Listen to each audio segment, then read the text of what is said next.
ये जो वीडियो है ये कुछ महीने पुराना है।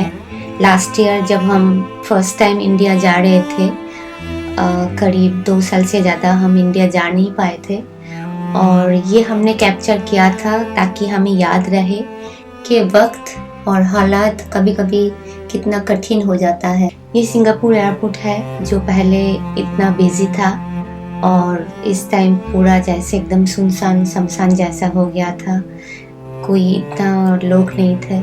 इस टाइम रात को करीब 3 बज रहा था और हमारा फ्लाइट था अराउंड 6:30। डायरेक्ट फ्लाइट नहीं तब चालू हुआ था कोलकाता का, तो हमें पहले चेन्नई जाना पड़ा, वहाँ से हम कोलकाता गए थे।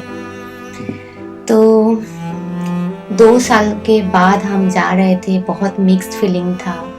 परिवार का मेन सदस्य, हेड ऑफ द फैमिली, वो अब नहीं रहे। जो सेकेंड वेव आया था कोविड का, उस टाइम उनका देहांत हो गया। तितली ने अपने दादाजी को खो गई थी। एक तरफ एक्साइटेड थे, इतने दिनों बाद हम मिलेंगे फैमिली से, और दूसरी तरफ बहुत दुख भी हो रहा था, बहुत हेवी हार्टेड थे कि कैसे सामना करेंगे अपने सासू माँ का। तो हम पहुँचे चेन्नई एयरपोर्ट। चेन्नई एयरपोर्ट बहुत सुंदर है, मतलब जो लोकेशन है बहुत सुंदर है, और वहाँ पे हमें few आवर्स इंतज़ार करना पड़ा, और फिर वहाँ से हमने कोलकाता का फ्लाइट लिया।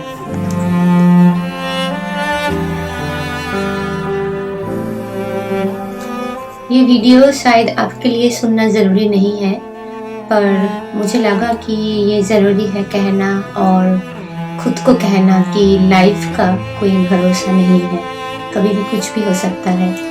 तो हम पहले चेन्नई पहुँचे, फिर चेन्नई से कुछ घंटों के बाद हम कोलकाता पहुँचे। इस टाइम नया नया बॉर्डर ओपन हुआ था, तो बहुत ज़्यादा रेस्ट्रिक्शंस था, और बच्चे को लेके ट्रैवल करना बहुत मुश्किल भी थी। हम यहाँ से इंडिया गए थे और इंडिया से दुबई, तो पूरा जो जर्नी था उसमें हमें 9 टाइम्स कोविड टेस्ट करना पड़ा।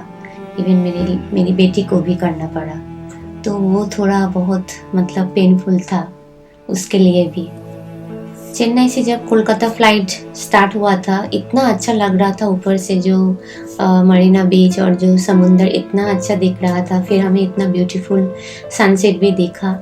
तो ये जैसे लाइफ होता है कि कभी खुशी कभी गम, कभी आपको मतलब बहुत खुशियाँ मिल जाता है अचानक से, और कभी इतना दुख।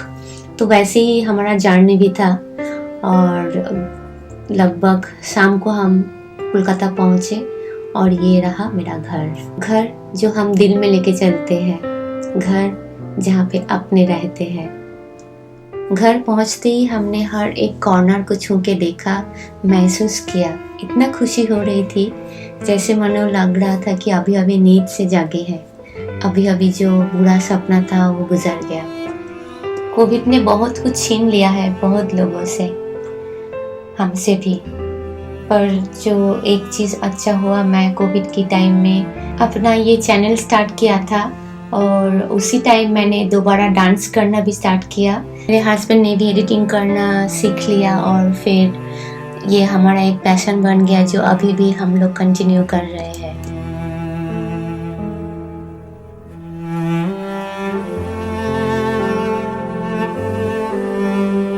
तितली अपनी नाना जी मेरे पापा से मिले अब 2 साल के बाद। उसको तो पता भी नहीं था कि दादू कैसे दिखते हैं, वो भूल गई थी कि उसका एक बहन भी है जो मेरी भतीजी है।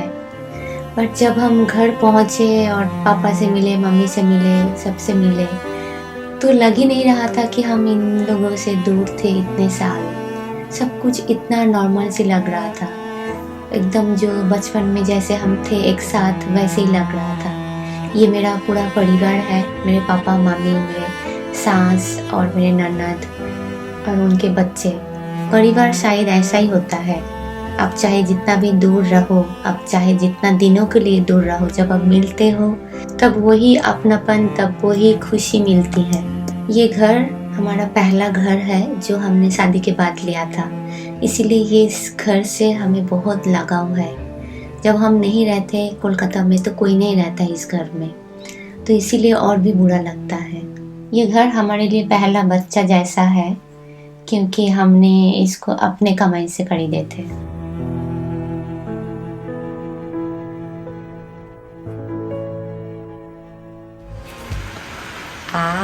কি ভিউ, কি দুর্ধর্ষ লাগছে না?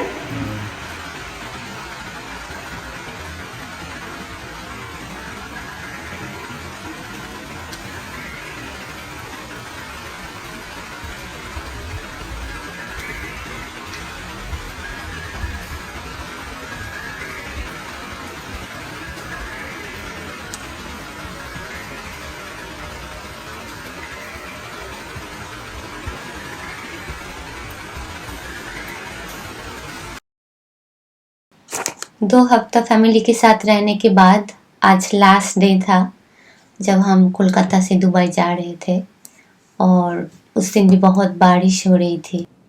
कोविड को शायद कभी माफ़ नहीं कर पाऊंगी, क्योंकि ये 2 सालों में तितली अपनी दादाजी के साथ कितना टाइम स्पेंड कर सकती थी, हम अपनों के साथ कितना अच्छा मेमोरीज क्रिएट कर सकते थे। इस टाइम हम दुबई घूमने नहीं आए थे, हमें जो 16 डेज क्वारंटाइन था इन सिंगापुर होटल में वो अवॉइड करना था, क्योंकि बच्चे को लेके होटल में एक रूम में 16 डेज रहना बहुत मुश्किल है, तो वो अवॉइड करने के लिए हम दुबई आए थे। पर हमने इसका भी मज़ा उठाया और हमने इधर उधर बहुत घूमा, उसका वीडियोस आपको दिख जाएगा मेरे चैनल पे। और मेरा हिंदी इतना स्ट्रांग नहीं है, कुछ अगर भूल चूक हो जाए तो माफ़ी मांगना चाहूँगी। और आपको भी अगर ऐसा ही कुछ एक्सपीरियंस हुआ है कोविड के टाइम में तो आप कमेंट करके ज़रूर शेयर करना, और देखते रहिए। अगर अच्छा लगे तो लाइक और सब्सक्राइब भी करना। दोबारा मुलाकात होगी। अलविदा।